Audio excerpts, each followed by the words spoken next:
Yes, thank you. Pranam to all the participants. So we welcome again on our fifth day of IKS-TKDL workshops on traditional knowledge, intellectual property, and people's rights. So we request all of you, please don't unmute during the session. Please help us to complete the session. Then we'll go to our question answer session. Then you can ask your questions. Please don't unmute. Please check your side. And let us start with invocation mantra. Om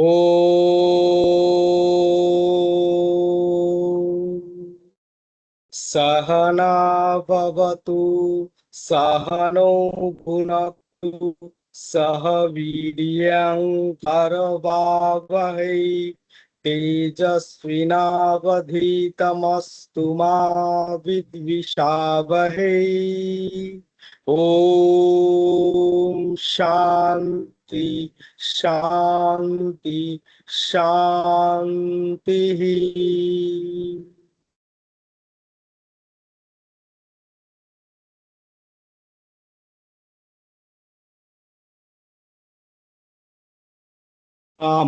Pranam sir. So today we have with us our sir, Professor Murthy sir. He's our father figure and divisional head. So we are working under his guidance. So it's very great opportunity to all of us know about the nature of IKS. What is the goal? The main goal of IKS division, why it is built. The main goal is to decolonize our Indian mind, and which framework we are using till now. We have crossed last 3 years, and next 5 years we are going on. And what are the schemes are going on? So as a faculty, yeah, I request you please watch line by line session, and you will get many avenues to explore IKS in your particular domain. Please listen this session. Pranam sir, over to you. Please start your session. Thank you so much, Piyush. Namaskarbhya, Matrubhyo Namaha, Pitrubhyo Namaha, Gurubhyo Namaha, Sabhaye Namaha, Sabhahavidyascha Namaha. Namaskar to all of you, and it's indeed a pleasure to be here with you all and speaking to you about the Indian knowledge systems. And as Piyush was mentioning, our team there in the Indian Knowledge Systems Division of the Ministry of Education, we have been working to essentially decolonize the Indian mind by introducing the Indian knowledge systems into our curricula, education systems, and then bringing it into the general consciousness of the public. And then, so today I'm going to, and then there are many questions that come about when we talk about Indian knowledge systems, and people talk about the relevance, the importance, especially in the given world where things are changing at such a rapid pace. I also worry about what are the implications of doing research in Indian knowledge systems. How do we do research here, and why does it basically? How does it help us or the nation? Why do we need to do all of these? So these are the questions that come about, and then I'm planning to therefore address those questions today in my presentation today through these things. Like the presentation will address briefly each of these questions. What is IKS? Why is it? How is it information in the world? And how to do research in it? How is it different from the research that we are currently doing? And finally, how do you integrate it into the IKS division? How can you contribute at a personal level as a faculty, as a researcher, and as a student? And then about a little bit about the IKS division. So, and then I'll be sharing all the slides as is the practice, as you must have known by now. I will share all the slides with you all. So please don't worry about taking photographs of the slides. All the slides will be available. That, without much further ado, let me get into the stage.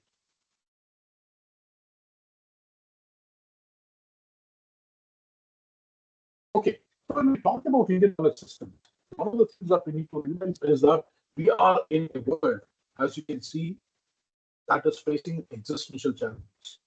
Energy crisis because of the war in the Middle East, war in Europe, between Ukraine and Russia, and then Iran and the conflict there in the Middle East that we are seeing has placed tremendous amounts of pressure on our energy infrastructure, on our food networks, a lot of these things.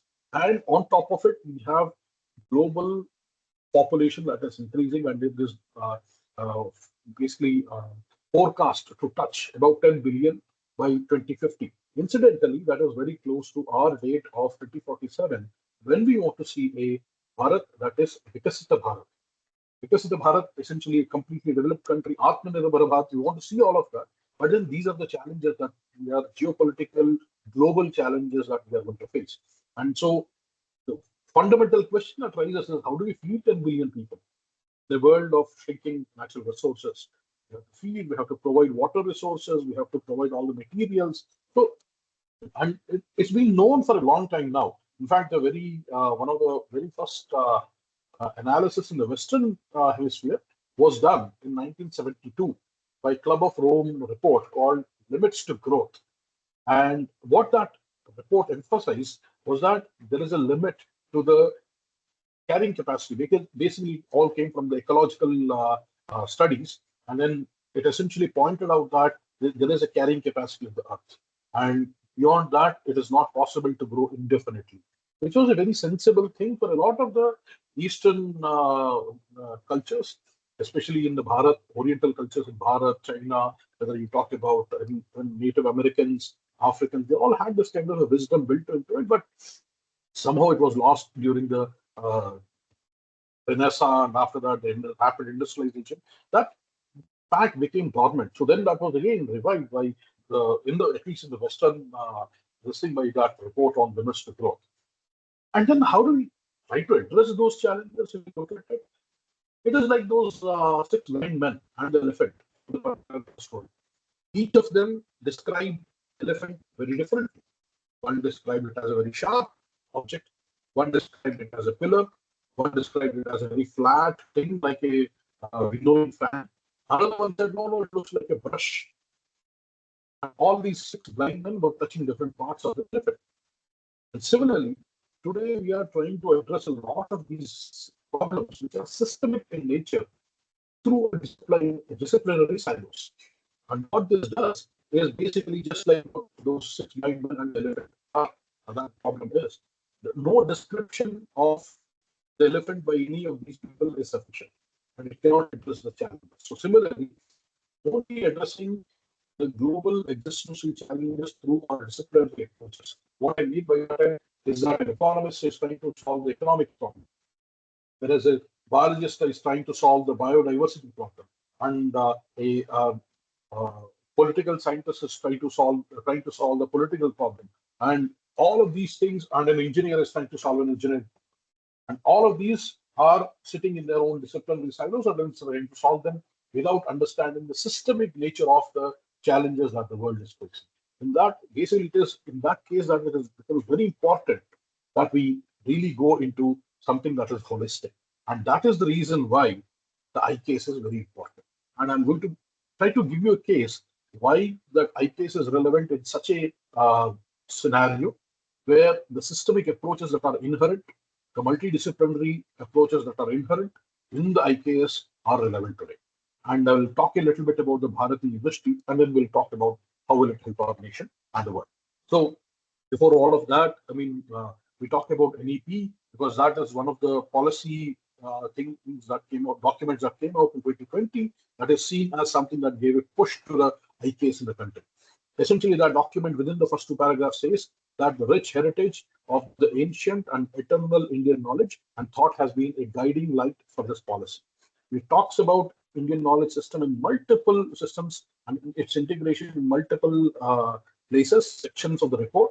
It's a 67-page report, and I would highly encourage all of you, especially those of you who are in the teaching profession and are in academics, to read it.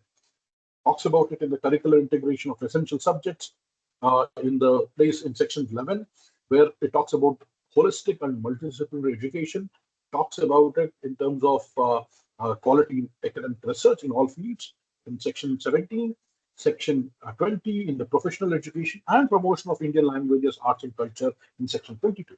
So it talks about the IKS in multiple sections, and it says that it has to be integrated into the education system.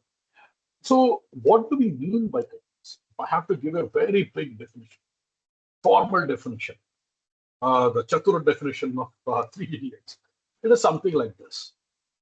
And this is, again, there are many definitions possible. This is one thing that we at the IKS division think about it as Indian knowledge system as basically as something that constitutes the evolving body of Jnana, Vijnana, and Jivana Darshana that has emerged within the cultural continuum of Bharat through sustained inquiry grounded in experience, Anubhava, observation, Pratyaksha, inference, Anumana, and reasoned synthesis, which is Yukti, and validated testimony, that is Shabda.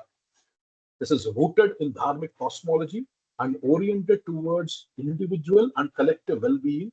IKS integrates theory and practice across domains such as education, arts, governance, jurisprudence, health, ecology, manufacturing, and commerce. It has been preserved, debated, refined, and transmitted through textual, oral, performative, and artisanal traditions in all languages of Bharat. So as you can see, I have highlighted a few words here. For example, it says it is an evolving body. It's a very important part of Indian knowledge systems. Indian knowledge systems does not refer to a static system of ideas or static system of books that is enshrined in some books or some manuscripts. It is an evolving body. So there is a continuous churning of ideas, and some old ideas that are not relevant are discarded, new ideas that are relevant are incorporated. And this is the jnana, the knowledge, the vijnana, systematized and applied understanding, and the philosophical and civilization worldview that is a Jivan Darshana. Where has it emerged? Within the cultural continuum of Bharat, based on sustained inquiry. It is not based on a fiat. It is based on sustained inquiry. What is it grounded on? It is grounded in the experience or the anubhava, the observations, pratyaksha as we call it, the inference or the anumana, and yukti, reasoned synthesis and logic, and validated testimony, that is the shabda. And it is rooted in the dharmic cosmology. I'll talk about what is this dharmic cosmology in a minute, and which basically works for the individual and collective well-being. So this is again a very, very important aspect of Indian knowledge systems. It works for the individual and collective well-being rooted in the dharmic cosmology. And where is it preserved? It's preserved in all kinds of basically traditions, whether it is artisanal traditions, performative traditions, lok paramparaye as we call it, shastra paramparaye, the textual and oral traditions. All of these things are there in all languages of Bharat. It is not limited to only one particular or two particular languages. It is present in every language of Bharat. This is what Indian knowledge systems has been defined.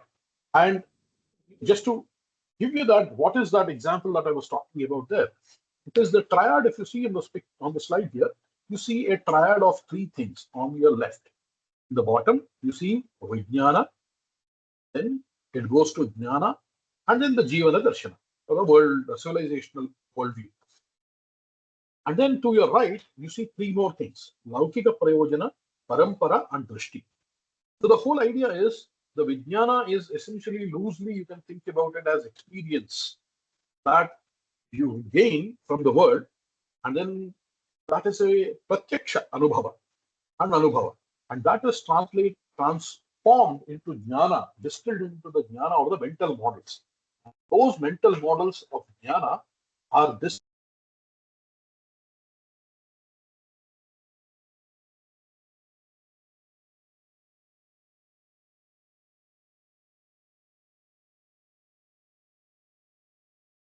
Sir, we can't hear you. Could you please check?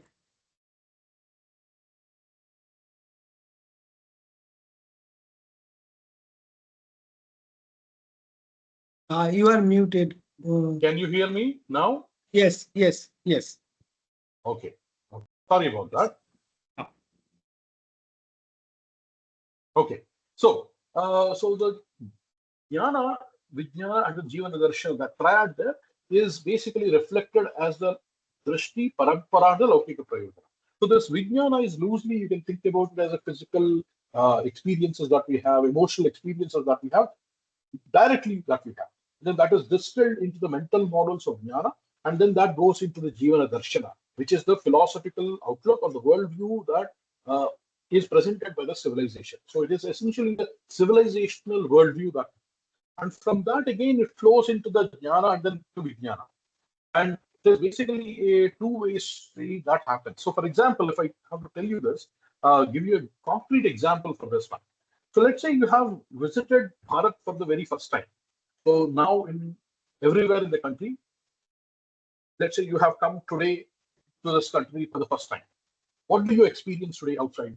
You'll probably, wherever you are in Bharat, you may be seeing hot weather, where it is very hot, hot winds are blowing, it's extremely hot. Maybe after for next few months. After that, you'll see that the rains come. And then you see, oh, there is, after this hot season, there is some kind of a rainy season that is happening. And then after that, there is the Sharad Rutu where things are little calm, clear skies and all that. Then it becomes a little pre-winter kind of a Hemanta Ritu. Then you have the winter Shishira Ritu where the leaves fall and everything. And then you have the Vasanta Ritu where again the buds come and the flowering happens. And then again the Grishma Ritu or the summer comes again. And then you see the hot cycle again. So this is the data that we have collected based on our own experiences. That this is the sequence of the seasons that is happening. Now, once you see that, that is the first order data collection. Then if you observe this for many, many years, you'll see that, oh, this is a cycle that is repeating itself. And so the jnana, the mental model that we create is that there is a Ritu Chakra. There is a cycle of seasons. Then we observe other things in other parts of our life. But we see that there is a cycle, even for the sun and moon. So there is day and night. There is moon that goes through the Purnima, Amavasya, that entire cycle. So we see that, oh, there is cycles there also. We see the cycles in the plants. We see cycles, life cycle of a plant, life cycle of an animal, life cycle of human beings. We see that there is everything is moving in a cycle. Then we distill that into a Jivana Darshan, the philosophical outlook, and then say, yes, the Kala, the time, is a chakra. It moves in cycles. That is the philosophical outlook. And from that again, the jnana, vijnana, everything flows back. So this will be reflected in our drishti, in a particular discipline. And then this jnana is transmitted to the parampara, which is the continuous traditions of knowledge traditions of Bharata, which have been there since time immemorial, with a practical utility. There is some utility for solving.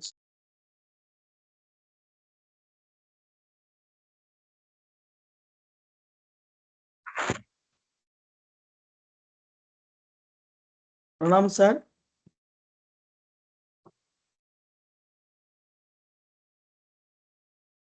I think sir got disconnected. Let me contact.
Namaste, sir.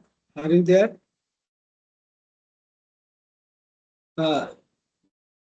Sorry for this inconvenience. Sir will join very soon. I have joined again. I'm Yes, trying to. please. Sorry about that. Seems like an internet problem here. Yes. Okay. Yes, please. So I think I stopped for about 30 seconds. Is that correct? Yes. So basically this triad of Vijnana, Jnana, and Jivana Darshana that you see on the left is essentially the core of what makes a knowledge system Indian or Chinese or Greek or other knowledge systems. Essentially, that is the core that will make, that is the uniqueness of a knowledge system that makes it Indian. So very important to understand that this triad has to be preserved if we want to talk about Indian knowledge systems. Then that's where we talk about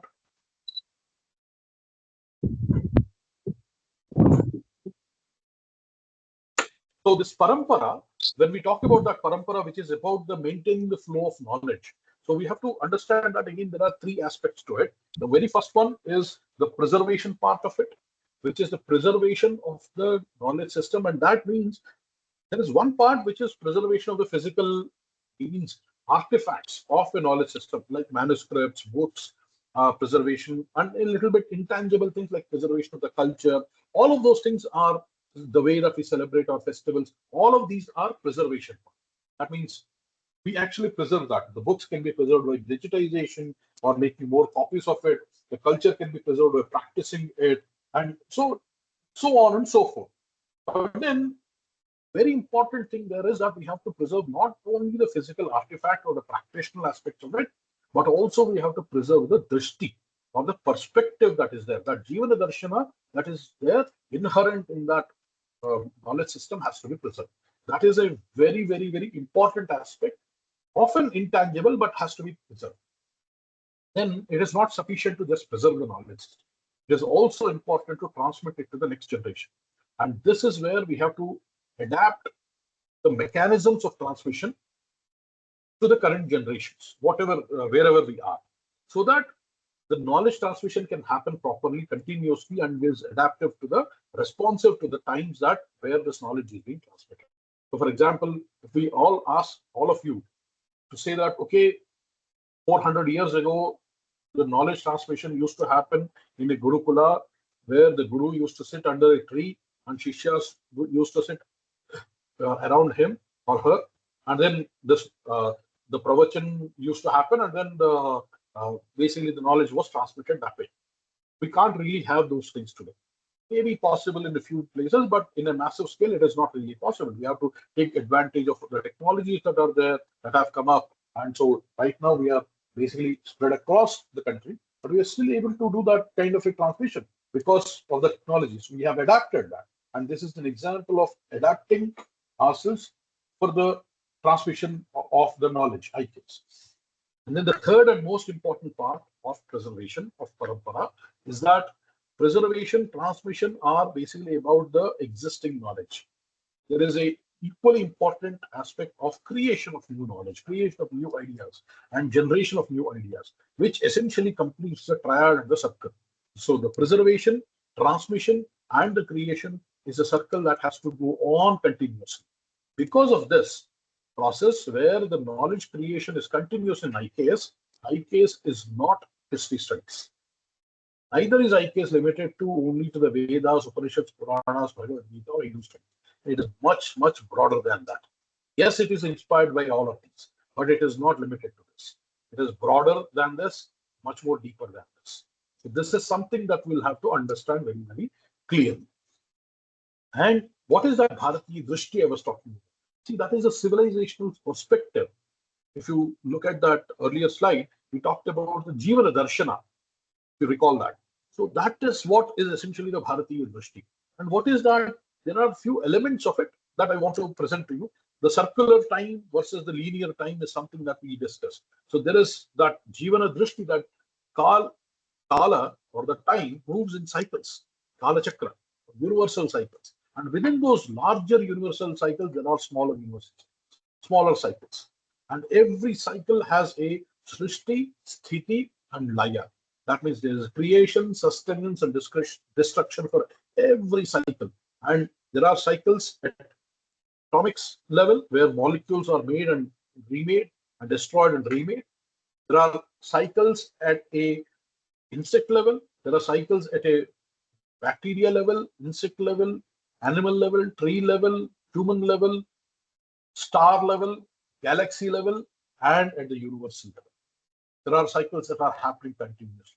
And all cycles will have a Srishti, Sthiti, and Laya, the creation, sustenance, and destruction. These three elements cannot be removed. This is essentially a circular view of time, cycle view of time, which is something that is inherent to Bharati.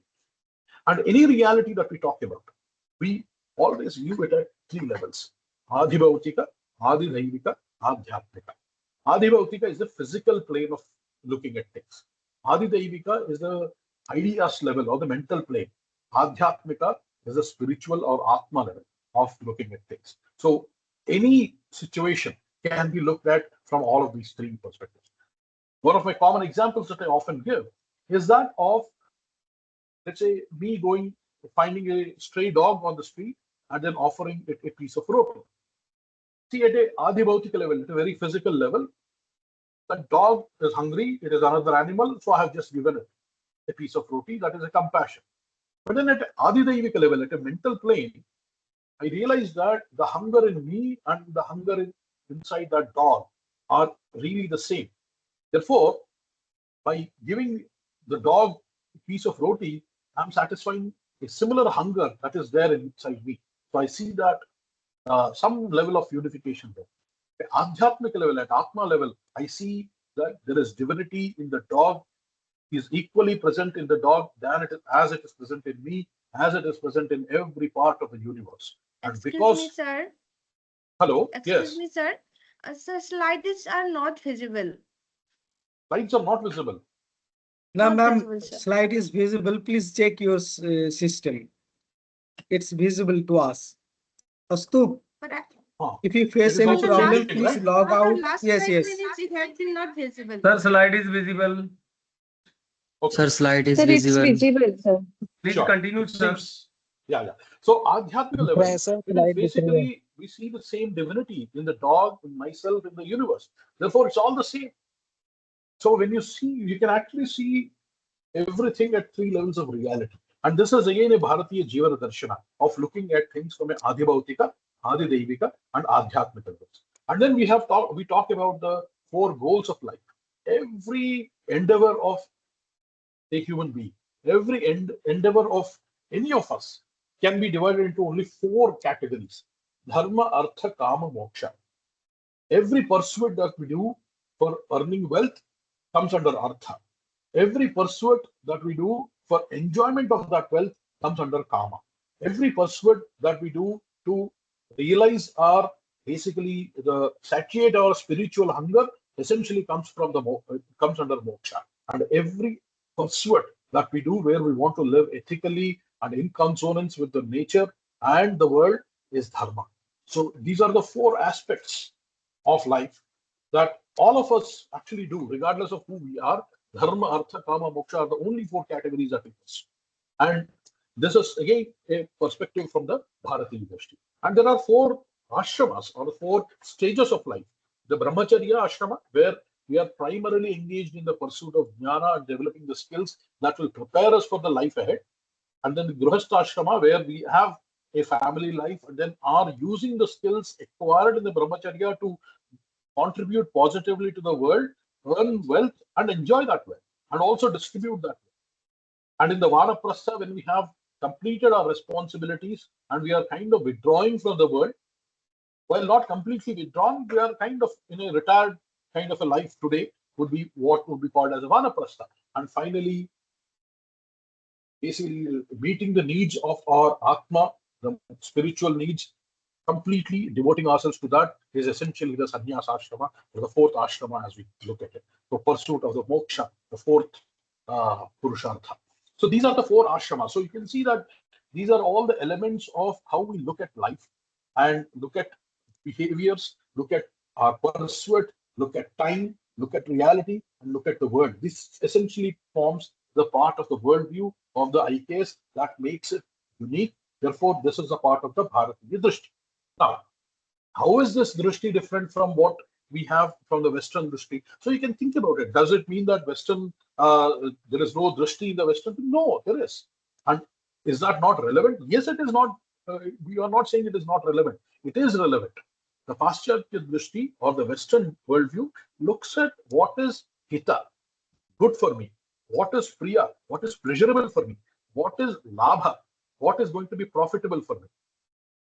And this is based on consumerism and is based on the material wealth. So the mulyas are called laghu mulya because they are made based on the jada padarthas. Now, if you look at the Bharatiya Drishti, and in all of this one, the prayojana is missing. We may talk about earning wealth from a Western perspective. We may think about something that is enjoyment for us. We may think about something that is profitable for us. But what is the ultimate purpose? That is often missing. This is where the Bharatiya Drishti comes in and then says we have to look at the Dharma Drishti, Nyaya Drishti, the Satya Drishti, Chaitanya Drishti. And these are called Guru Mulya or the bigger values. So the pursuit is not dichotomous. You don't have to pursue one set of basically mulyas versus the other ones. It is basically what the Bharatiya Drishti says is along with the Laghu Mulya, that is what is Hita, what is Priya, what is Labha for us, we also have to pursue what is the Guru Mulya, that is the Dharma Drishti, Nyaya Drishti, Satya Drishti, and the Chaitanya Drishti. Therefore, that will give us a prayojana for life, that will make the life more meaningful. That is what the Bharatiya Drishti talks about. So today the fight is not just with the falsehood. The fight is with the partial truth because that is much more difficult fight that we are fighting. Therefore, simply studying itihasa or historical timelines or historical studies is not going to really help us. We have to understand this as a lived reality. So I want to give you one example of what is this Bharatiya Drishti in a very easy to understand way. So if you look at this thing there, what you're seeing is probably seeing a rope, black rope. Let's say this is a rope that we placed in a small corridor in our corner of our room, in our home. And it's twilight, evening, dusk, and not everything is visible perfectly. So somebody else coming from outside looks at it and mistakes it for a snake. That person doesn't know that we have put it. So then somebody, a neighbor, asks her, what is it that you're seeing there? So she replies, I am seeing a very poisonous, fearful, and dangerous snake. Vishila, Krur, Bhayanak, Saab. This is what I'm seeing. Now, if you try to answer by saying that, no, that is, don't worry about it. It is not a snake. It is not a poisonous snake. It is a vegetarian snake. It does not have any poison in it. It is not a very cruel snake. It's a very gentle snake. If you try to assuage the basically the feelings of the other person who was mistaken by saying all of these things, are you going to satisfy that? Is that a correct response? That will not be the correct response. What is a correct response? Correct response is to say that it is not a snake at all. It is a rope. It is a rajju. Suddenly, when you talk about it as a rope, not as a snake, by correcting the fundamental misunderstanding of what that is, then you don't have to worry about all these.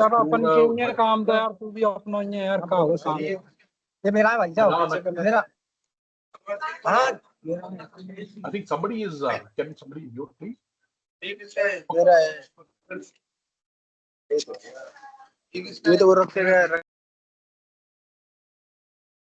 Yeah.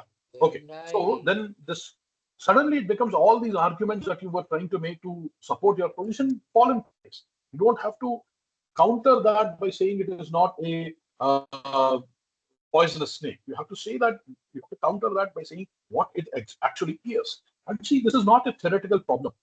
This is one of the pictures from Marco Polo's travel manuscript. Basically, it is an artwork that was commissioned by Marco Polo and it was done by a French painter named Maître de la Mezerie. He was basically near France. He lived near France. And then he basically painted this thing. And what did he paint? You can see this picture there. What you probably see is a bunch of nuns dancing. And there is one nun standing on a pedestal with some kind of a frond and then some kind of a book in hand. And there is with a black face. And there is another nun with a box of sweets or something, offering it to this nun who is standing on the pedestal. And if you look at this, you know what is this picture about? This picture, because Marco Polo traveled all around the world, And when he traveled all around the world, he saw and then many things from his own eyes. And then that book of travelogue, which he was writing, he wanted to put some pictures in it. And then a wealthy man, some wealthy person from Europe commissioned it. And as they commissioned it, they wanted to have some pictures too. So this is a picture from that, basically the book. So Marco Polo explained, and this French painter Maitre de la Mezerie, he painted it based on the description of what Marco Polo saw. Now think about this. What do you think this painting could be representing?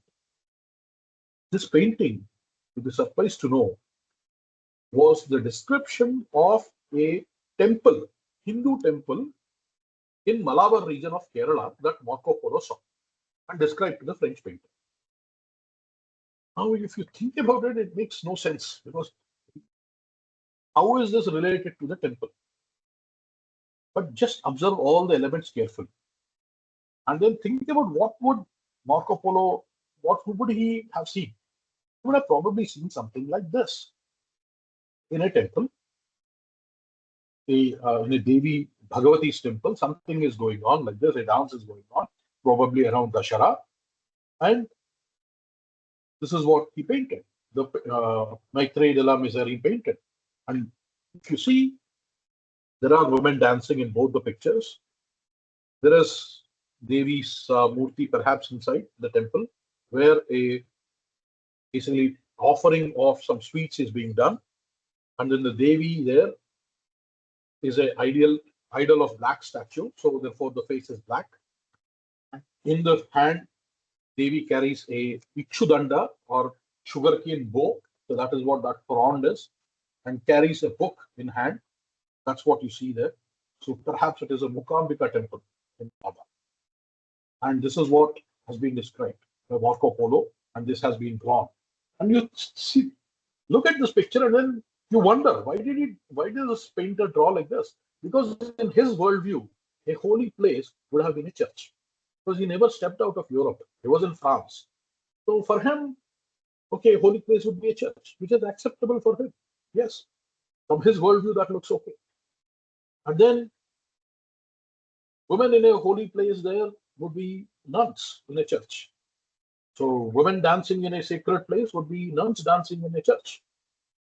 And a black idol on a pedestal would be described like that. If you see, those are like Greek pillars, very Gothic type pillars that are there on which that lady is standing. And the dress sense is, as you can imagine, would be expected in a church for nuns. So there was nothing wrong with the way that the French painter painted, because he saw it the way that he saw. But for us, it is problematic, because that is not really what was happening. Now the problem here is this. That is why I've been saying that we have to maintain the Bharati history. We have to ensure that the picture on the left gets described, not the painting by the basically the French painter. Now this is again not a theoretical problem. See this guy. This guy's name is James Stuart Mill. He wrote 6 volumes of the history of British India in 6 volumes. And today, that is part of the reference text of the BA history programs across the country in many universities.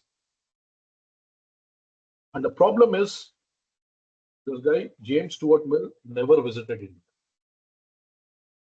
So without visiting India, he wrote 6 volumes of history of British India. Imagine what would have written, just like this painter, about India. And we are teaching this to our kids today. That is a problem. That is why we have to think about talking about Bharat in terms of Bharat. Okay. Now there is another aspect of Indian knowledge system that I want to point out. Many of you are from science backgrounds. So if I show you this thing, this chart there, with basically some data points that are there, all the black, blue, green, red, they're all data points from an experiment that we have to do. Doesn't matter what your X and Y axis are.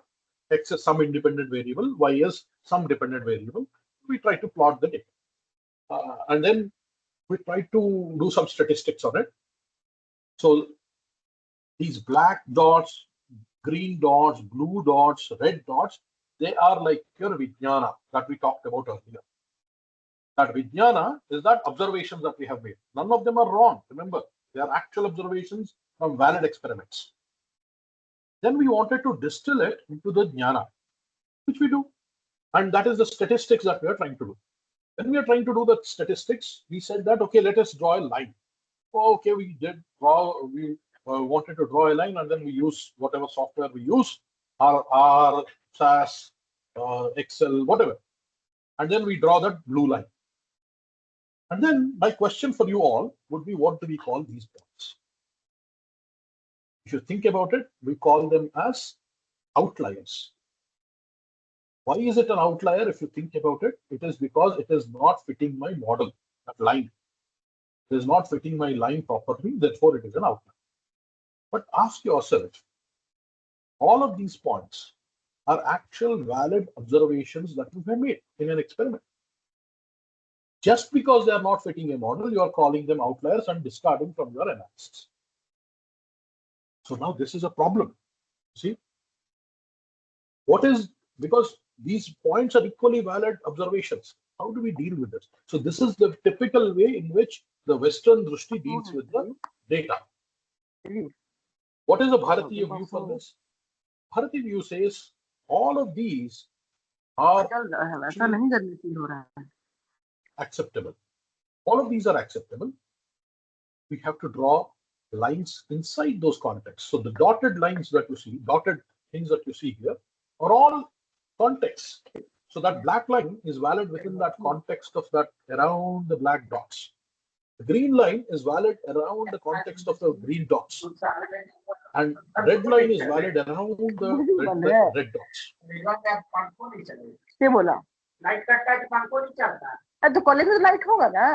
Can somebody ensure that everybody is muted, please?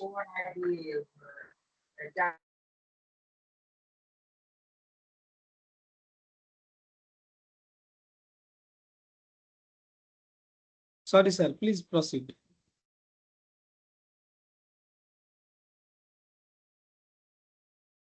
Sir, you are muted. Could you please unmute? Yeah. Okay. So when you mute everybody, I also get muted. So that's why. So anyway, so Yes. These lines are valid within that context. Now, you see, if you see that, what we take as a Bharatiya Drishti is a very nuanced view. We say, I can't discard all of this data as outliers. I should draw these contexts and then say that within that context, these lines are okay. So the context of the data collection is important for bringing the model in. So that jnana is context dependent. Dharma is context dependent. So therefore, we don't agree inherently when somebody says my line is the best line. My blue line is the best line. None of the other lines are valid. Is not a valid position in India. And this is something that comes out very uniformly, if you see, very naturally to most Indians. For example, you may have within, if you look into the Puranas, it's very visible there. If you read the Devi Bhagavatam, there they will say the Devi is the supreme goddess of the universe. She is the supreme power in the universe. And Brahma, Vishnu, Maheshwara, they all go and pray to her. Sir, your sound is very low. Oh, kindly okay. fix it. No, sir, sound is perfect. No problem. Please check your system, please. Or you can log out and log in once again. Please check your device. Astu, please Okay, carry sir. on, Okay, sir. okay. Thank you. Yeah, I'm able to hear Sir, everybody please. clearly, and I hope I'm audible too. Okay. Yes. So then if you look at Vishnu Purana, then they will Sir, say, everything oh, is going. Sir, sorry, everything is going okay, sir. Please continue, sir. okay. So if you look into Vishnu Purana, then they will say Vishnu is the supreme power, and everybody, including then that Mohini Avatara story will be told, and then Mohini Bhasmasura, where Shiva was protected by the Vishnu. All of these stories will be told. Now, if you go to Shiva Purana, they will say, oh, Shiva is the supreme power. Then he protected all the devatas from the that poison that came out of Samudra Manthan, and he was the one who did the Tripurasura Samhara, all these kind of things. So you'll see this kind of descriptions there. So for a Shaiva Mata, one who looks at Shiva as the Parameshwara, that Shiva Purana in that context is the valid context. That is the position of Bharat. For the one who is Vaishnava, the Vishnu Purana is correct. For one who looks at Devi as a supreme power, the Devi Bhagavatam story is correct. So all of them are correct in their own context. At the same time, none of them are completely correct. None of them are completely wrong. This, if you look at it, this is the only way where we can say for the world, not just for India, that my line is the best line. You think about it, where will that lead to? Others are all outliers. From that, you can easily extend it to the my book is the best book. My God is the best God. Others are all outliers. And it is essentially nothing but epistemological violence. The only solution for that is this kind of a Bharatiya nation, which says everybody in their context is correct, but at the same time, all of them are wrong, all of them are correct. This is a view that naturally comes to a Bharatiya civilization.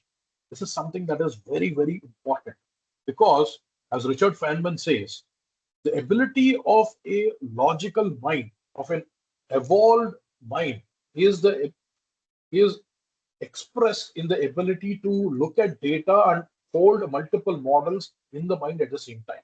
This is a very important aspect of Indian knowledge systems.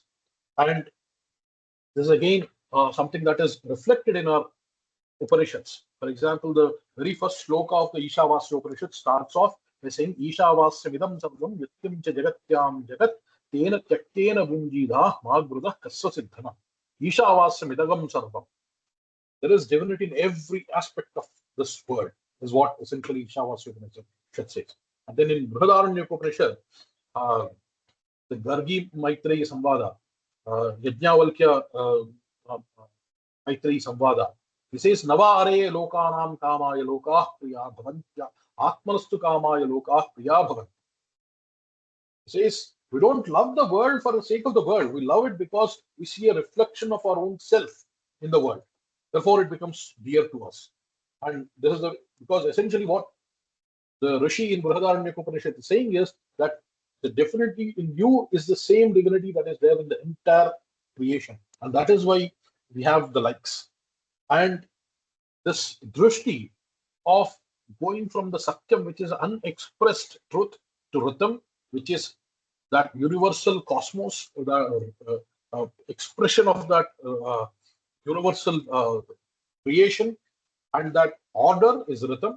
And then when that expands fully, it becomes brahat, and then it expresses itself as a mahat. And when we align our own pursuits of artha, kama, and moksha, our own individual cycles with that of the universal cycles, it is called dharma. When it aligns, it is called dharma. When it does not align with the cosmic on universal and natural cycles, then it is called adharma. And when we align it with the cosmos, our individual cycles with the cosmos, cosmic cycles, whether they are at a smaller level, larger level, and a universal level, it leads to what we call as a yoga and kshema. Yoga is basically getting things that we don't have. That is essentially your artha. And kshema is protecting what we already have. That is also part of your artha and kama. So that basically that entire circle is essentially what is dharma. So if you look at what definition of dharma is, the sustainability as we can define today in its broadest sense is dharma. That is like that Swiss watch. You can think about it. Every one of us is like that little gear. And when we are aligned with the cosmic cycles, when we are aligned with the nature, the entire system functions properly. And basically, it results in the pursuit of artha, kama, and moksha, and fulfillment of all of these three for an individual, and the kala chakra pravartaka, basically the entire dharma chakra pravartaka that happens for the world, and that results in the yoga kshema. And when we talk about Bharati Drishti, So please think about this modern kind of a rock concert, heavy metal concert there. Everything about it is not really Indian. In one corner, there is a tabla player playing tabla. So bringing in tabla player to rock concert is not integrating IKS. I just wanted to give you a concrete example. That is only sprinkling of IKS and just trying to show off that we are having some Indianness in that concept. That does not do anything to it. That is not the way to integrate IKS. Then what is the way to integrate IKS? Look at this other picture. This is MS Subbulakshmi Amma, who was a doyen of Carnatic music, as you must all know, might all know. If you see there, if you look at carefully the instruments from the left to the right, you see the pakhavaj, you see the kanjira, you see the tamburas, you see the ghatam, and on the rightmost thing you see a violin. Violin is a completely Western instrument, but then that has been integrated into the Carnatic music. So the way that we play violin today, in fact, no Carnatic music today, it will not be a stretch to say that no Carnatic concert today is complete without a violin. Violin is become such an integral part of the Carnatic concert. What do we do with the violin? We play the gamakas, we play the ragas, and everything that it is integrated. So that is what an integration of new ideas into the IKS means. Not this kind of a thing, where the nature of the event has not changed, nature of the discipline has not changed, Drishti has remained Western, but then there is some element of Bharatiyata put on top just for a dressing. This is what we are talking about when we talk about integration of the IKS. Now, how will it help? I'm sorry, I spent a lot of time here, about almost 50 minutes, primarily because that was the very, very important part. Now, once you understand those things, it will be very easy to look at other things and then everything will fall in place, because these are the foundational ideas of what makes Indian knowledge systems Indian. And if you understand this, rest of the facts, the Aryabhatta, what did Aryabhatta do? What did Kerala School of Mathematics do? What did Nyaya philosophers do? All of those things are facts and little bit more theories, but grounded in this drishti. So you'll be able to understand why they are doing what they are doing very, very easily. And you're all capable people. So I didn't really want to spend too much time on those things, because that is what many people will talk about. But Bharati Drishti is something that is extremely important, and I wanted to spend some time today on this. So how will it help our nation, the world? So see, whether we talk about all of these existential crises, whether you're talking about economics, life goals, sustainable development, agriculture, public policy, health, communication, algorithms, materials, all of these areas, especially if you look into the public policy, sustainable development, economics, I would probably, it would be not an exaggeration to say that the world has run out of ideas. We don't know how to solve this. We really don't know how to solve the inequalities of the world. We don't really know how do we meet the needs of our 10 billion people while not damaging the nature further. How do we really have an effective public policy? These are all the things that we are struggling with. And what that these existential crises need are new paradigms of thinking. Bharatiya Jnana Parampara provides that paradigm. Just to give you one example in economics on a macro scale. So if you look at capitalism, if we look at it from a Bharatiya perspective, what is it that capitalism does? Is essentially nothing but pursues pure profit. Now, if I have to put it in Bharatiya terms, it is nothing but Shuddha Labha, pure profit. And unbridled capitalism will lead to profit maximization, exploitation of humans and nature, and ultimately pseudo democracies. If you see the West and US today, all of that is very, very explicitly visible. What was the world's reaction to the capitalism? Karl Marx wrote his Das Kapital and all in 1850s, that last decade of 19th century, last decades of 19th century in London. He basically said, unbridled capitalism is bad for the society. We should go to the other end, the Shunya Labha. Let's there be no profit. But then what does unbridled communism lead to? That leads to sibling of innovation and entrepreneurship. Because if I give you average marks in the class to everybody, including the topper and the bottommost one, we all know that within 3-4 cycles, everything goes down. And that's what happened in a lot of communist countries. And there is exploitation of humans and nature there too. And ultimately, they all lead to dictatorship. Whether that was in US, Cuba, China, North Korea, you see all of these communist countries end up in dictatorships. Why is that? Because that's the way, that is mathematical certainty of how these things will go. Then what was the Bharatiya model of doing things? You will see this on every home, especially around Deepavali, we write Shubha Labha. What we are talking about is we want Labha, we want profit. Not only pure profit like Shuddha Labha. Neither are we negating entrepreneurship and the innovation by saying Shunya Labha. We are saying we want Labha. At the same time, we want Shubha for the entire world. Shubha for me, Shubha for my customers, Shubha for my entire supply chain and the world. Therefore, there should be welfare for everybody, profit for me. And why is this possible? Because the dharma, that sustainability in the broadest sense, make sure that no exploitation is possible, because dharma acts as a check on unbridled profit motive that reigns in the capitalism, or the negation of the wealth creation that is the communism. Because capitalism, if you pursue that too much, it is heartless. Communism is all emotion, nothing practical. So you need some blend, and that is what Bharat practiced, and this is what resulted in India having more than a quarter of the world's GDP for 1.5 million.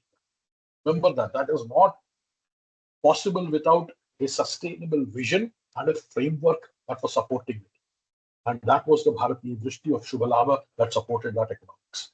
So when we talk about the Indian knowledge systems, it's not just for the moksha. It's all primarily for the pursuit of artha and kama within the dharmic framework. And at an individual level, pursuit of consumption is what is being pushed today in the consumerist world. That naturally leads to the exploitation of nature, unlimited growth, and societal discord, because there will always be people with haves and have-nots will always be there, and that will lead to societal discord if there is only consumption-based pursuit. Whereas the Bharatiya pursuit framework was at an individual level was a pursuit of ananda. So we have to thrive with nature, growth that meets needs of all, societal harmony, all of these things were there. Therefore, when we looked at the trade networks, we talked about all of these elements of Sartha, the Karava that we talked about, financing, litigation, security, culture, dharma. And then we said, pursuit of Artha is not one-dimensional. It is not only the Dhana Lakshmi that we are pursuing. We are pursuing Ashta Lakshmis. We don't just want money, that is Dhana Lakshmi. We will pursue Vidya Lakshmi, the knowledge capital. We want to pursue the progress and development through Vijaya Lakshmi. We want human capital through Santana Lakshmi. We want the entire animal wealth through the Gaja Lakshmi, represented by the Gaja Lakshmi. The psychological wealth, emotional well-being through the Dhairya Lakshmi. Nutritional and agricultural wealth, well-being through the Dhanya Lakshmi. And then the spiritual and ecological wealth through the Adi Lakshmi.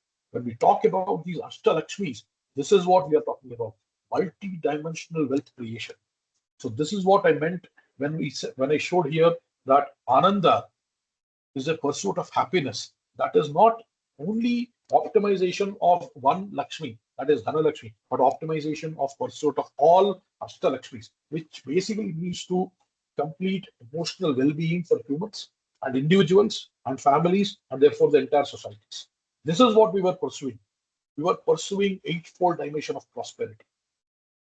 Unabashedly, to the extent, maximum extent possible within the framework of Dharma. And we also enjoyed all of this eightfold wealth. That was Artha and Kama were pursued to the maximum extent within the framework of Dharma. That is what Bharatiya Drishti is about. When we look at that, essentially, you can again manifests in various ways in various disciplines, whether in Ayurveda, which talks about the systemic approach based on the Tridosha concept, or the allopathy, which is based on the reductionist approach, which looks at the human body as a system of systems, organ systems, organs, individual cells, molecules, proteins, receptors, all of those things, down all the way to the molecular level. Whereas the systemic approach of Ayurveda is more of Vata, Pitta, Kapha, and those kind of things. And you can look at the same plate of food there, and then you can classify that based on the biochemistry as something that will have so much proteins, carbohydrates, lipids, fats, vitamins, and minerals. Or you can look at it from an Ayurvedic perspective too, based on the rasas, the taste, shed rasas, virya, vipaka, the prabhava, the influence on the mind. All of these things can be, foods can be classified based on them. See, no amount of biochemical characterization of chocolate will tell you why is it good for you, why do I feel happy eating that chocolate? Because that is essentially looked upon in the prabhava, the impact of the mind. And similarly, we have nuanced approaches for the intellectual property rights, so many things, whether it was knowledge for universal good, we had different approach for that. Whereas the knowledge related to the discretionary goods, we have very different approaches for that. And how do we, now I'll come to how do we do research in IKS and how is it different and where do they align and where do they differ? Or why do they differ? And how do we ensure that we do rigorous IKS research? So there are essentially only three ways of acquiring knowledge. The first person inquiry, second person inquiry, and third person inquiry. And have a cup of tea there, chai there in the kulhad. Just if you look at it, let me explain in that context. If we have a kulhad of chai and I drink it myself, and I'll tell you that this is great, it's great, fantastic, then that is first person inquiry. I drink the tea and then I tell you and you ask me, how did the tea taste? Then if you believe what I am telling you that tea tasted good, that is a second person inquiry. And in the third person inquiry, neither of us drink the tea. We put thermometers in there. We weigh the amount of tea, measure the volume of the tea, and then we look at the color, sugar content, all of these things and measure it using instruments. That is the third person. So the third person inquiry is oriented towards the wider community. It is oriented towards the outside. Basically, it is talking about objective, intersubjective validity, and dissemination. Whereas the first person inquiry is based on the subjective, internal, one's own experience, is experiential and reflexive. The science, when we talk about it, and let's talk about science and how does it relate to the first, second, and third person inquiry. Science, basically, when we talk about it, it consists of two parts: scientific principles and scientific method.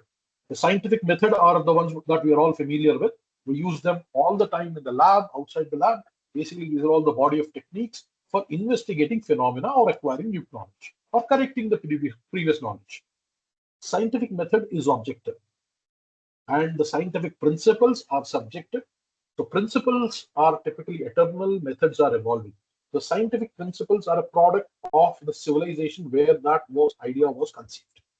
And when you look at it from there, basically, if you look at the logic also, Aristotelian logic, for example, talks about three-step logic.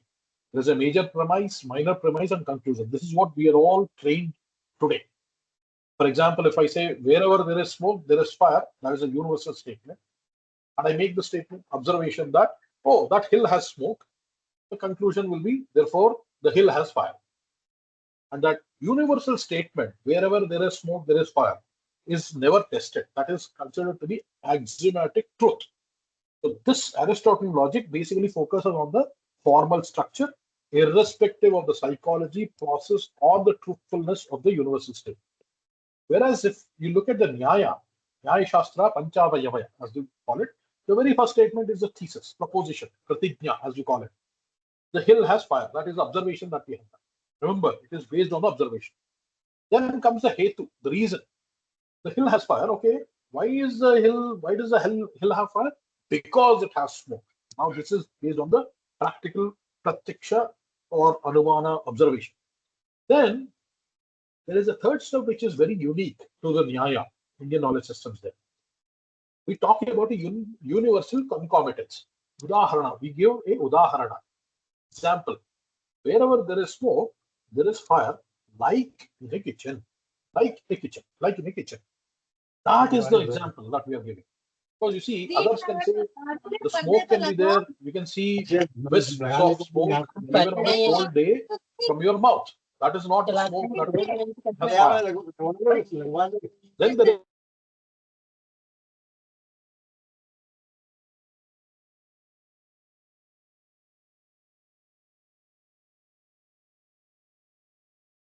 Please unmute, sir. fourth step is called Upanaya or application. Application of the universal concomitance principle. This hill has that kind of smoke, like you find in a kitchen. Then there is Nigamana or the conclusion. Therefore, the hill has fire. So this is the classical Nyaya Darshana, which uses that 5-part syllogism, which is designed not only to prove, but also to teach and eliminate the doubt at each stage. This is a very, very unique difference between the Aristotelian logic and the Nyaya. So when we talk about scientific tradition, we basically say that if something follows the scientific method, it is science or scientific. Everything else is unscientific. If you look at the scientific method as we practice it today, it accepts only the third person inquiry and the second person inquiry based on third person. Scientific methodology does not accept first person inquiries because it says first person inquiry is based on introspection, is subjective, and anything that is subjective is not scientific. Now, if you look at our traditions, we have something not exactly equivalent, but we have something called as a pramana system. So the pramata is the one who is trying to acquire knowledge about prameya. That is called prama, and the valid means of acquiring that knowledge are called pramanam. There are 6 primary methods of inquiry, pramanas: pratyaksha, anumana, shabda, upamana, arthapatti, and anubhav. If a system is basically something that agrees with these pramanas, it will be called pramanikam, otherwise apramanikam. Just like we had something that follows scientific method, it's called scientific, otherwise it is called unscientific. So if you look at Charavaka, they only accepted pratyaksha as the pramana. So for them, only things that follow the pratyaksha pramana, that means something that you can directly observe, are pramanikam. Everything else is apramanikam. Buddhas accepted anumana as in addition to pratyaksha. Everything else was apramanikam for them. For Jainas, they accepted 3 pramanas: pratyaksha, anumana, and shabda. But then the shabda, avaidika shabda, they don't accept Vedas as the shabda pramana. Agamas, their agamas, Jaina agamas as the shabda pramana. So for them, those 3 are pramanikam, everything else is apramanikam. So the Sankhya, Vaisheshika, and Yoga, which are Astika philosophies, they accept the same 3 like Jaina, with the difference that they accept the Vaidika corpus, Samhitas, as a pramana. So Vedas as a pramana is accepted, so therefore they are called the Astika pramana darshanas. So they also accept pratyaksha, anumana, shabda. Now if we go to Vedanta, it accepts all 6 of these pramanas. Now if you put all of them together, this is how they look like. You can see the point of putting all of them here is that to show that even within the Indian systems, the same pramana system and everything like that, there are differences in opinion of what consists pramanika and what is apramanika. And when you have to reconcile these two, map scientific methodologies, scientific to pramanikam, this is the best way that we can probably do. Because science is based on third person and second person inquiry. So that part of pratyaksha, which is based on direct observation, that part of anumana and shabda, which is based on direct observation. Everything else is unscientific. Now you can see how this thing lies within the framework of the Indian knowledge systems. So surprisingly, scientific traditions are closest to the Jaina, if you will, the Jaina philosophy. Half of it, basically. Jaina is even more expensive. And therefore, and then what about the technological advancement? We are coming up with these new tools and things like that. What the technological advancement does is expands that pratyaksham to larger circles, and therefore the need for anumana, shabda, and upamana, all of those things go away as we increase our technological advances. So basically, if you think about it, scientific traditions are nothing but another type of smritis, if you will. And this is, I mean, I'll not go into this one. Essentially, the point that I wanted to make is very, very simple thing.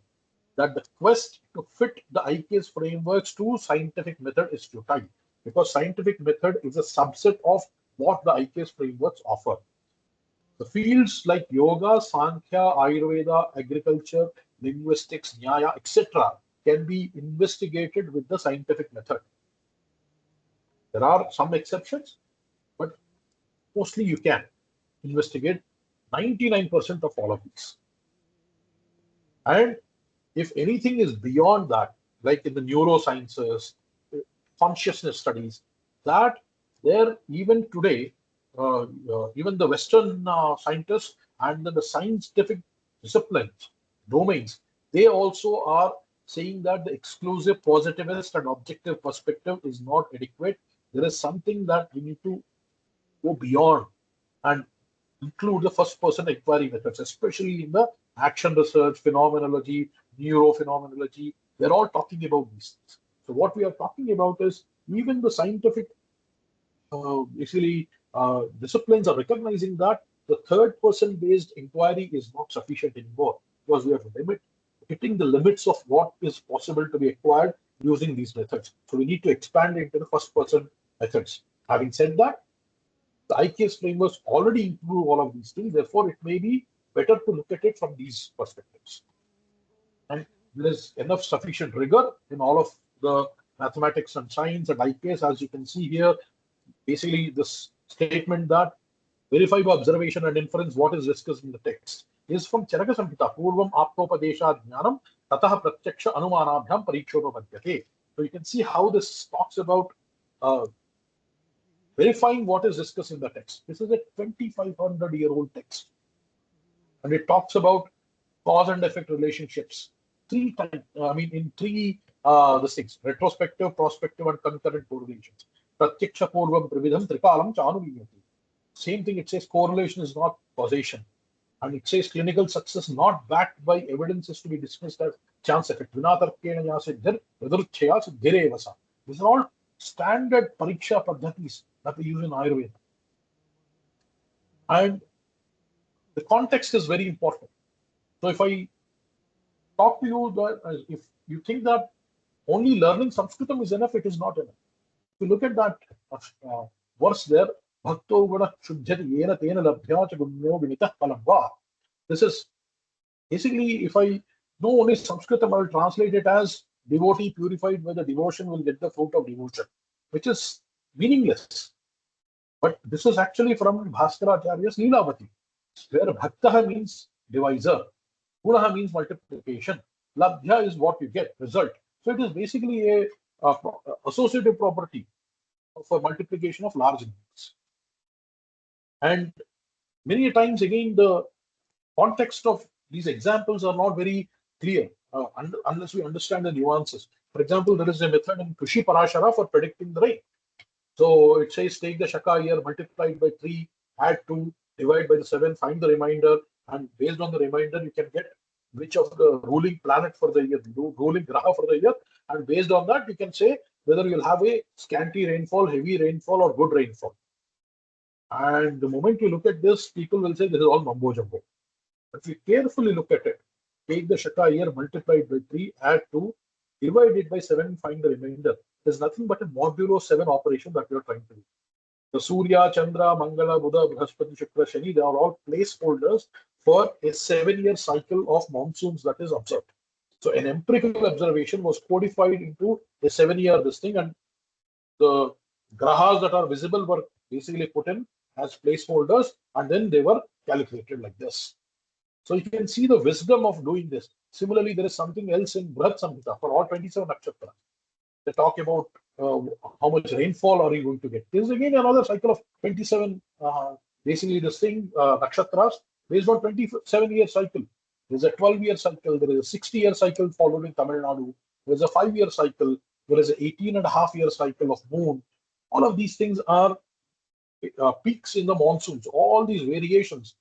Basically, these are all the various signals that you get in the thing. So the point that I'm trying to make there is that saying that the methods keep evolving.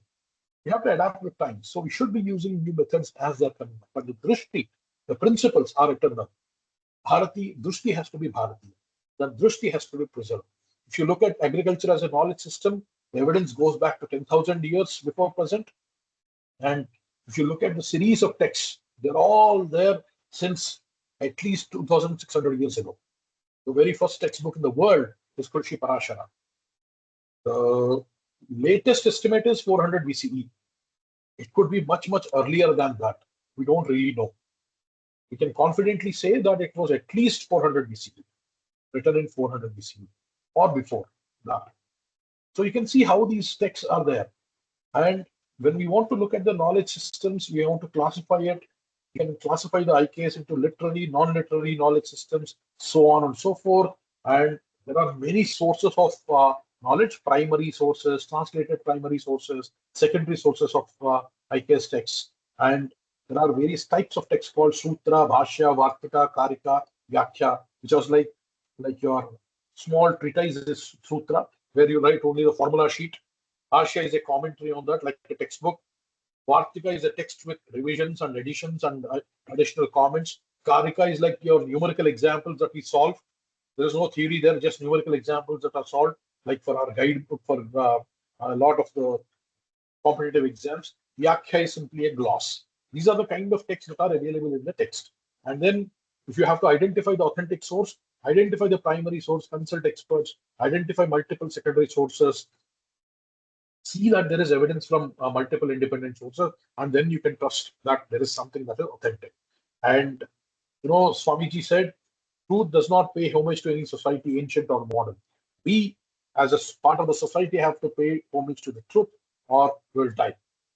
Why this is important is because when we talk about IKS research, we need to ensure high quality.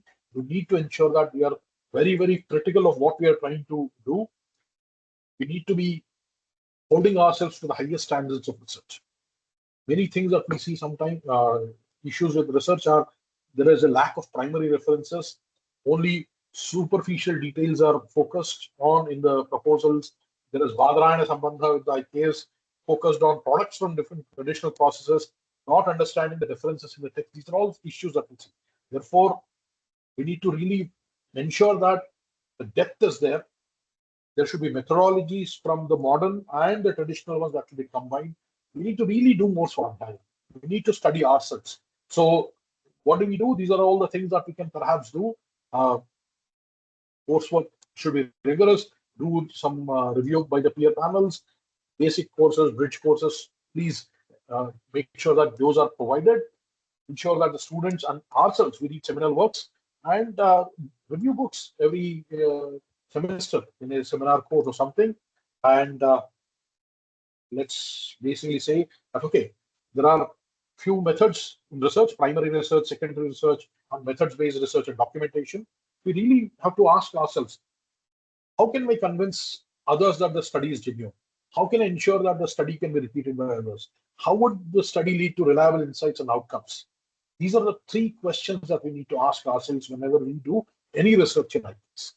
And we have to ground it in Shastra, strong interdisciplinary bridge to the modern science and policy and disciplines. Should be scope for experimental and field validation. There should be potential for UG and PG curriculum and policy integration and alignment with the state. So to summarize all of this, Indian sciences embody a non-dogmatic, empirically disciplined, epistemically plural, and pragmatically rigorous methodology.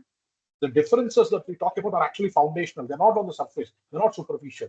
They represent an alternative, internally coherent conception of what it means to science. And that methodology is much more broader than what science can address today. Dharma is the sustainability in its broadest sense. Artha and Kama together with Dharma provides a framework for the harmonious world. And this is the Dharma Drishti is about inclusive excellence, and that is the Bharatiya Drishti. How can you contribute? I will not go into all of this. I'll just get to what this thing is. For all my faculty colleagues there, please study foundational materials, look at secondary resources, read 2 to 3 translated primary texts in your own discipline, attend FDPs, network with scholars, think about internship projects. Once you have done all of this, then learn the primary language of your primary text. It could be Sanskrit, it could be Punjabi, it could be Bengali, it could be Gujarati, or it could be Konkani. whatever you or Meitei, whatever the language that your primary text is, please learn that and make sure that you are able to read these primary texts without the aid for translation. Study 3 to 5 primary texts, study 10 up to secondary texts, deep research in IKS, start IKS research centers with other colleagues, and then you can slowly become expert. And for all the students there, basically, if you want a roadmap, this is a roadmap that I can share with you all. Read 3 foundational texts relevant to your discipline. Identify 2 to 3 Shastric concepts that map to your syllabus. Maybe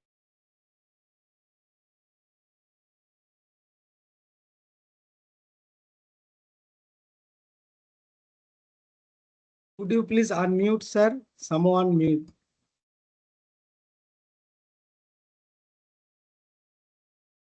so. Sir, yes. Yes. In the very first 1 or 2 weeks, you can read few foundational texts relevant to your discipline. 3 to 4 weeks, identify 2 to 3 Shastric concepts that map to your syllabus. And then by second month, you can develop a 4 to 6 lecture module. Third month, you can co-teach or guest lecture with a traditional scholar. 4 to 6 months, you can run a small internship project. And you can go on from there. And to publishing papers, writing, winning IKS research proposals, all of that stuff. So start small, learn, pilot it, then publish it. And for students, enroll in at least one SWAYAM course, apply for IKS internship. There are going to be many internships available from many of the institutions that we have awarded internships, including the TKDL, and join or start IKS clubs on your campus. Think of UGC Net and participate in IKS Bharati Jnana. And IKS division, I will be very short here. So we are a division with a lot of centers, a lot of activities across the country. You'll find all of this data on our website. So my request will be to go to our website, and there are a lot of programs, whether it is interdisciplinary research, course material development, capacity development, faculty capacity development, retrieval, digitization, dissemination, outreach. We do all of these things. So please go there on our website, iksindia.org, and you will be able to find a lot of resources. Lecture recordings are there, lecture notes are there, more than 130 books are there for you to freely download. There are 70,000 books on our Bharati Jnana Sarita that you can download, more than 1,000 hours of videos that are there for you to watch, and discipline-specific classes that are there. And there's all kind of engagement that you can do with your IKS division. And basically, our final listing would be that to understand, study, and add to the traditional wisdom. Because IKS is not history studies or is not limited to religious studies. Please ensure that whatever you do in IKS, ensure there is Bharati Drishti in it. IKS is inherently multidisciplinary and takes a holistic approach. And because of this, IKS is needed today to solve the existential crises of the world. With that, I'll stop here and then say that IKS is not always about serious study. There is a lot about living life to the fullest. There are these Bharatiya games like Rajju Sarpa. It is available on our Google Play Store in 8 languages. Please play that. If you ever visit IKS division, we'll give you a free copy of this book as this thing as well. There are 75 Indian games book on 75 Indian games that we have come out with. Please, you can download that from our website. That is also something that is available. Please remember that when we talk about integrating IKS, we are not talking about a paneer pizza where we have taken a pizza and just put some paneer on it. We are talking about samosa. If you look at samosa, the aloo that is there is not Indian. It was imported from the South America through the Portuguese into India. But today we cannot think of a samosa without aloo. That is what integration means. We need to think about samosas and not paneer pizzas. With that, I'll stop here. Thank you so much for all your attention. I'll stop here. Thank you. Bahu dhanyawad, sir, for delivering this insightful lecture. So I was thinking your lecture is always a bhashyam of our IKS framework. So as we see in Ashtadhyay grammatical tradition, Sutra, Vritti, and Bhashyam. So it's a exposition of our IKS framework Bharatiya Drishti, Parampara, and Laukika Prayojanam, which is the three pillars of IKS framework. So before that, and this framework is I want to say that this framework is the outcome of SAR's passion and dedication to IKS movement, which we see it's come up after NEP 2020. So it's the outcome. And I request, sir, could you please give me a few 10 minutes to complete the assessment? Then we Please can do. take some questions as per Please. your time limit. And Sure, we I'm here. request, Just message yes, me. I'm here. yes. Thank you. Namaste. So we request all the participants, please check in the chat box. I am sharing the link, and we request all of you, please don't write anything in the chat box right now. Please, next 10 minutes, please complete your assessment. Then we will come back to question answer session. I am sharing the chat links in the chat box multiple times, so you can access it easily. I am going to upload this link in the Google Form also, Google Drive also, so you can download it from there.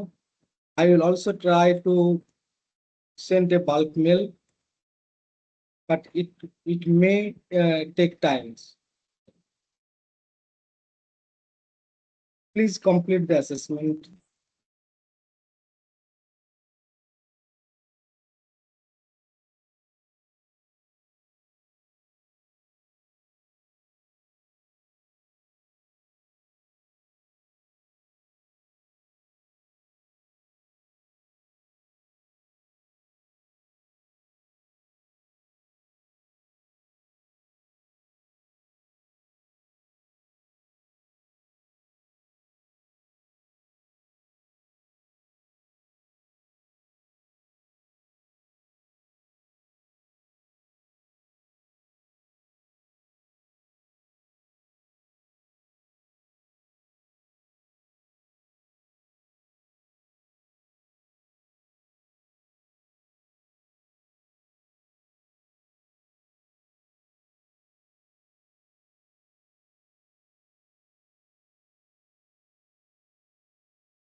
Sir.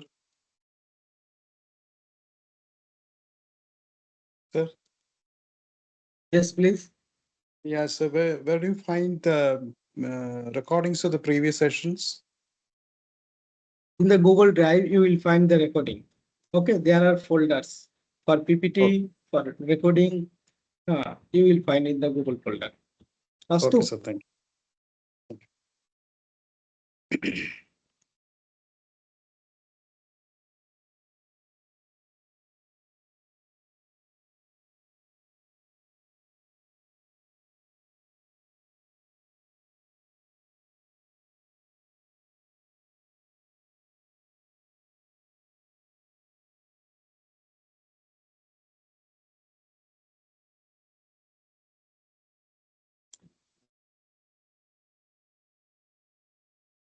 Please don't write these words submitted, completed. Please don't write these words in the chat.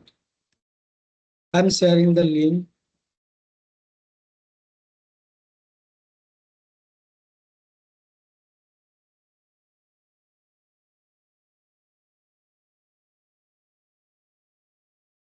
Where is the PDF of the classes? PDF PPT. Yes, sir. We'll upload very soon. No problem. Huh?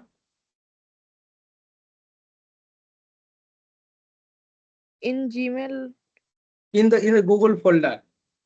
Their previous slides and recordings all are uploaded already. Please check the initial mail where you have received the folder link. Yeah, I said I have it done. So can I leave the call or will wait something else? Sorry, Sir, I have done the assessment. So we'll wait for something or can I leave the call? if you don't have any question, you may leave, no problem. Yeah, So thank you, please sir. prepare next 2 days. We request all of you, please prepare next 2 days and we'll meet again on Monday. Astu? Yeah, thank you, sir. I have Have a a good day. question. Yes, it's not a question, but I didn't receive the link today in times. But I have joined again in the middle of the session. So what is the problem that I didn't get the link in when before it started or well it started? So please take it in the Sorry. next time on Monday. Yeah. Sorry, could you please say again? Your voice was breaking. I- Now, Yeah, please. okay. I didn't get the link in times. But though I got the link again after I have wrote 2 times email today. So पूछने समय yeah. Quit करना है कि quit कर दें पूछने quit करना है कि कर दें Please write to us. We'll manage. Okay, we'll consider your problem. Astu? Okay. Hello. Sir, I didn't receive Please, any. to discuss anything or regarding questions, please give me another 2-3 minutes. Complete this assessment, then we'll discuss. Astu? Please give me 2-3 minutes. Uh, Sir, I didn't receive the drive link. Okay, we are sharing the chat box also. Please don't worry. Okay. Thank you, sir. Sir, Please I give me didn't another get a 2-3 chance minutes today. and I we wanted request to all do of you, something. please unmute yourself. Sapna ji, please Yes, sir. unmute Yes, sir. yourself. Yes, sir. I Please, did. Yeah. please Am I audible, unmute. sir? Please unmute yourself if you have any questions. Please give me another 2-3 minutes. Yes, sir.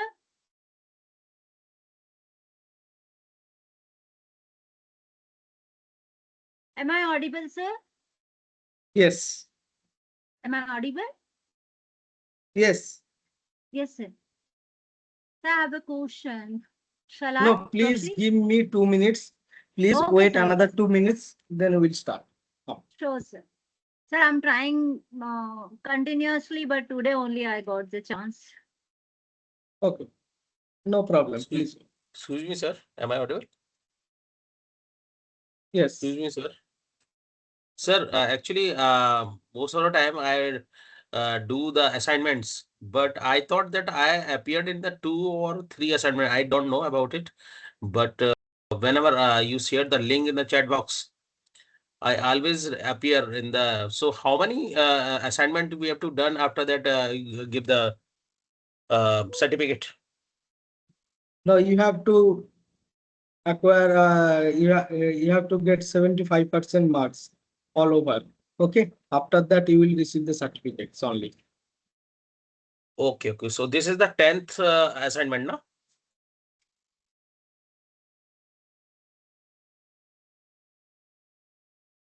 Today is the 5th day. Yeah, today is the 5th day, sir. It's okay, but it is showing that the assignment number, I think assignment number is 10th. Please check that is WhatsApp number, not assignment. Please Yeah, check that. Huh? yeah. Okay, okay. Excuse me, hello, sir.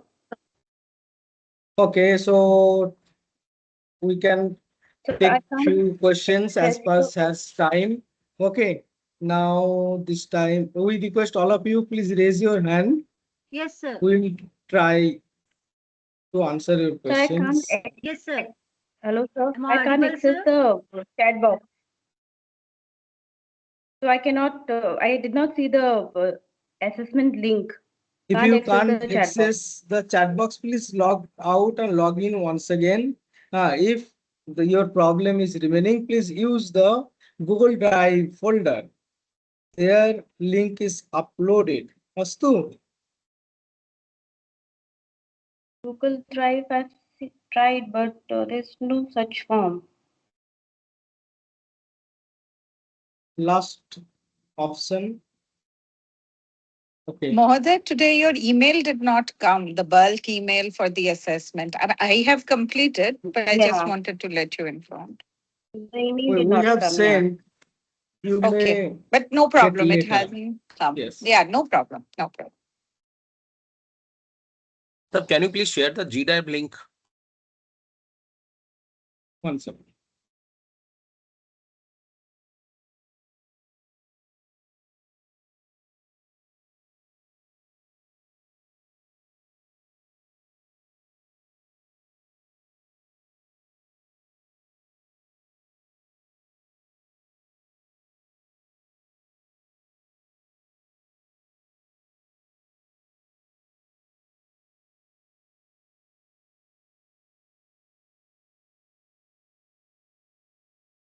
I have shared.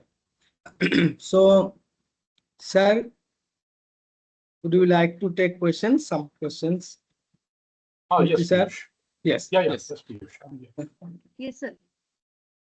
Yes, Swapna ji, could you please? Yes, sir. Very good evening, sir. Dr. Sapna Debadi from Sage University, Indo. Am I audible, sir? Yes, you are audible, Yes. Swapna ji. Yes, Namaste. Please go ahead. Sir, implemented an EP in our university, and we are running courses related to UHB here also. Sir, can we integrate UHB along with IKS in our university? Yeah, so the universal human values that you're talking about, the courses there are one small part of the IKS. IKS is much, much larger than the UHV itself. But the drishti that the UHV provides is a part of what IKS does. And that is very important part of that.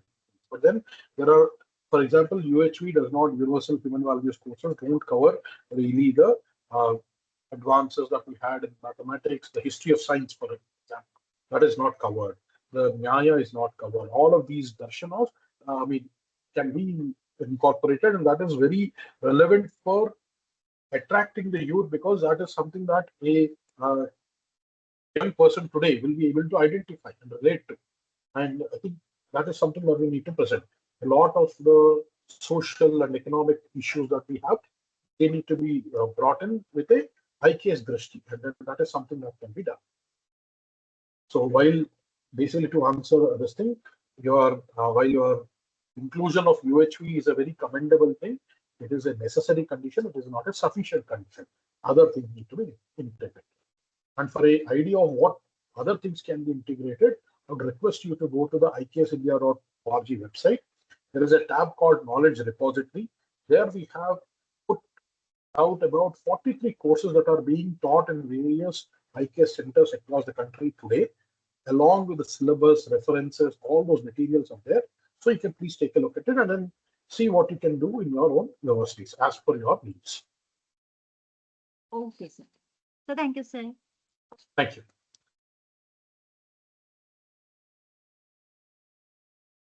And sir, good evening, sir. Namaste. Good evening. Sir, one more clarification for me. So on the 27th, we have the next session, is it, sir?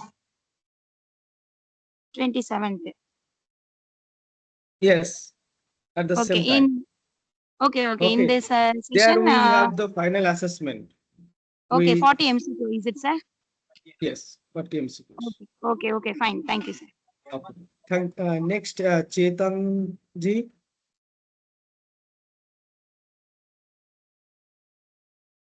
Next, Dolon Sarkar ji. Am I audible, sir? Yes, please. Yes, you are. So it is some kind of extensive session. Okay. I can link that thing because your expansion of the topic and science or sometimes humanities. So just one thing, sir, just for clarification. You mentioned that epistemic violence and Indian knowledge system. So in Indian context, we have not only just textual tradition of knowledge systems, we have another, that body is the mean of circulating or embodied knowledge. So when we look at that folk traditions or that embodiedness of knowledge, so how can we encounter it through IKS systems? So I'm just trying to, yeah. Yeah. So regarding the embodied knowledge, oral traditions, in fact, we consider, if you we didn't get a chance to talk about it in detail, there is a slide that I presented where we presented the classification of the knowledge in the IKS. When you get the slides, you'll be able to take a look at it. There, one of the things that we actually recognize, in fact, in the definition itself, it said textual, oral, artistic, and performance traditions of India. We recognize that most of the knowledge of Bharat in the IKS is in the oral form, is in the performative form, artistic forms, and those things. Textual component of the knowledge is actually quite small. And what is there in the manuscripts is even smaller. So the real lived experience of the IKS, you'll only find it in today because of the destruction of the textual traditions to a large extent. You'll find that much more in the Loka Parampara than in the Shastra Parampara. While the Shastra Parampara is still alive, it is much more expansive and much more experiential in the Loka Parampara, as you think about it, as you see. So this thing that we have, we recognize that, and we in fact encourage that. And when we talk about Loka Parampara, it exists in all Bharatiya Bhashas. Because of that, we emphasize the IKS division that we have to promote all the Indian languages and encourage you all to investigate the Indian knowledge systems in your own languages of Bharat. That is something that we explicitly promote, and we in fact will say that even the research proposals, any documents that we submit to the IKS division can be in any of the 22 scheduled languages. Yes, sir. Thank you, sir. Recognize that. We celebrate it. Rather than just say that we acknowledge it, I should say we celebrate it.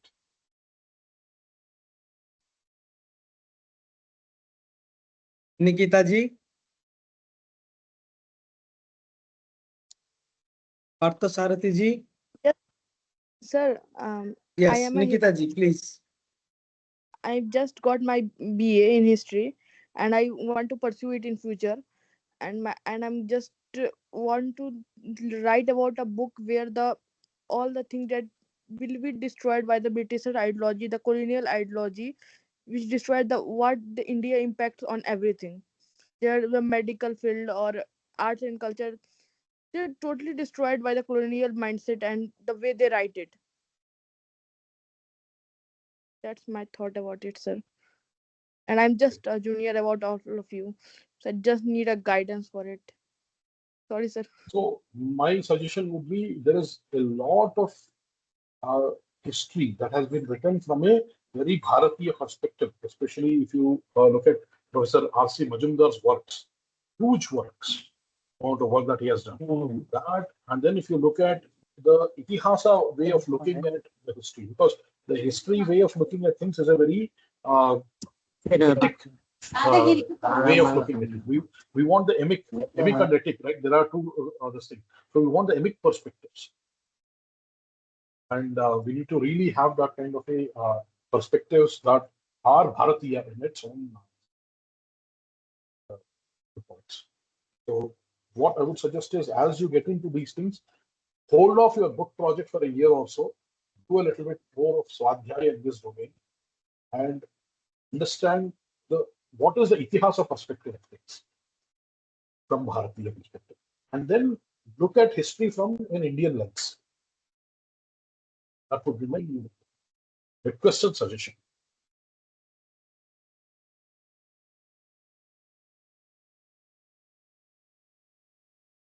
Yes, next, Partha Sarathi ji.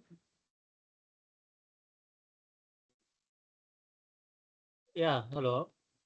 Yes, so please. my question is, Jada Vishwam Vaishyakarnena Parivartatam Tada Shadhino Bharatiya Gyan Parampara Tathan Jivet.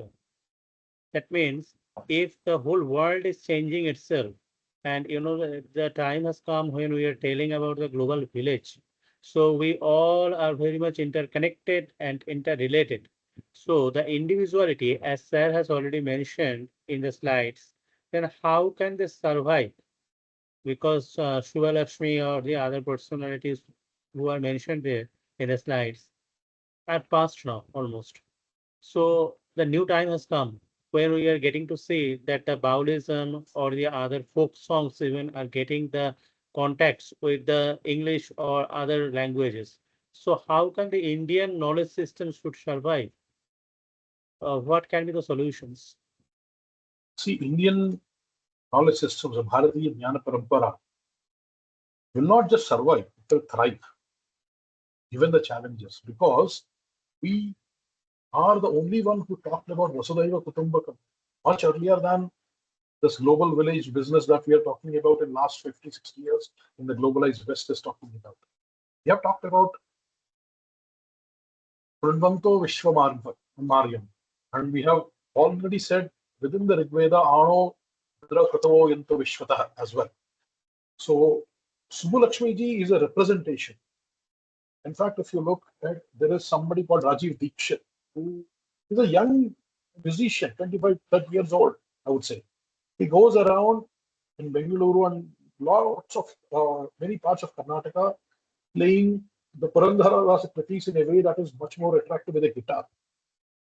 There are many young musicians, young scholars who are coming up with Loka Sahitya, Loka Sangeet across Bharat. If you look at it, there are so many people coming up. So it is something that we have to celebrate. I mean, something that we have to be, we don't have to be fearful that we are not talking about isolation, because we are not talking about isolationism. We are not talking about individual value. We are talking about something that is much more expansive, that inclusive excellence is what we are talking. When we talk about inclusive excellence, that is essentially, we don't have to worry about the changes in the world. We have to embrace them, then thrive that changing world, because we can thrive in that changing world with the confidence that we have a solution. We have a Jivana Drishti that will accommodate all of these things and help us thrive. And not just us thrive. It is something that is beneficial for the world as well. We're not engaging the world to dominate, with the world dominated. We are trying to engage with the world to be thriving with it, to that harmonious feeling of the Vasudhaiva Kutumbakam is what we want. While at the same time, as Mahatma Gandhi said, I want to open the windows of my house so that the winds of thoughts processes from everywhere can come in. But I don't want to be swept away by any one of them. So we want to be cognizant of all the good ideas everywhere, but at least we want to be rooted in what the Bharat is. It is that kind of a civilizational rootedness which gives us the confidence to engage with the changing world. So we should be proud and happy that we are in this kind of a situation where we have a unique opportunity in the history where we actually can provide a solution not just for ourselves but also for the world and for the welfare of the world.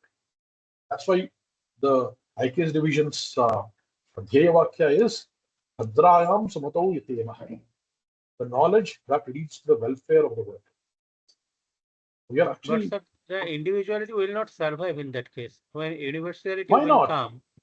See, that is the balance, individual and the collective. That balance is very much achieved within the Bharatiyata. Bharati Yeah, the Drishti. balance. Right. The way that the Western frameworks have framed it is that individual is on one side, there is a conflict with the society on the other side, and there is always a tension that pulls them apart. The whole idea, if you look at it, the American society is primarily based on the liberal values of an individual. If you look at what was Greek society based on collectiveness, family structure, social structure, that kind of a collective. It was that kind of a thing that ripped it apart, and it's that individualism taken to the extent is ripping it apart. There is a need for a balance, and Bharat, on the other hand, has struck a balance. We had our individual identities within societal frameworks that helped us express ourselves individually, at the same time contribute socially to the welfare of the society as well. That is what we are providing. It's an alternative thought process that we are providing, which helps us thrive. That's what I meant when I said we should be embracing this.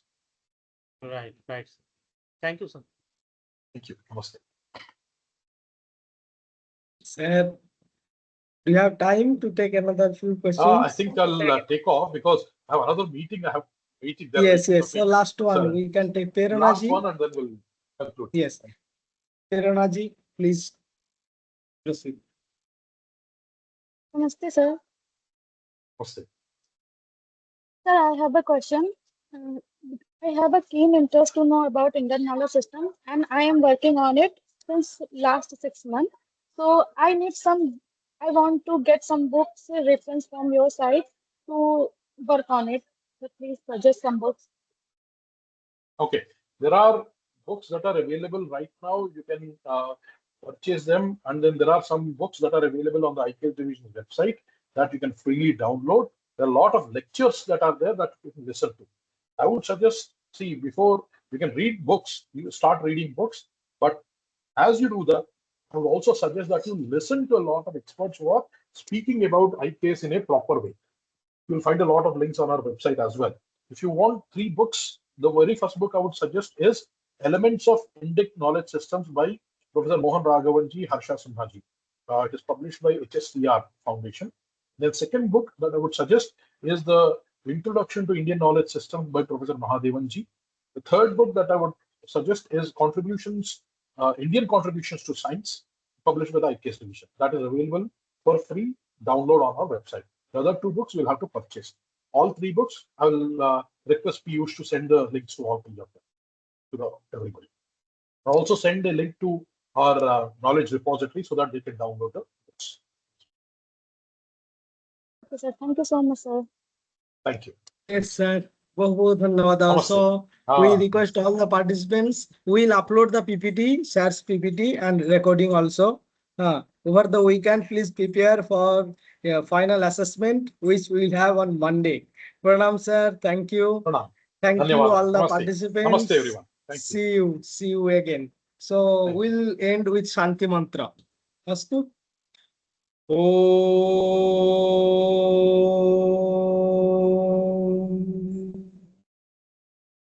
सर्वे भवन्तु सुखिनः सर्वे सन्तु निरामयाः सर्वे भद्राणि पश्यन्तु मा कश्चित् दुःखभाग् भवेत्.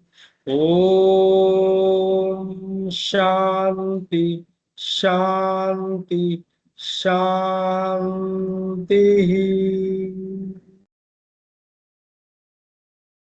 Piyush Mohaday, the books link will you share with us, please? Yes, we'll share. Thank you so We'll much, sir, upload for in a the Google wonderful Drive. session. Astu. Okay, Mohaday. Sir, I have a question, please. Piyush, sir.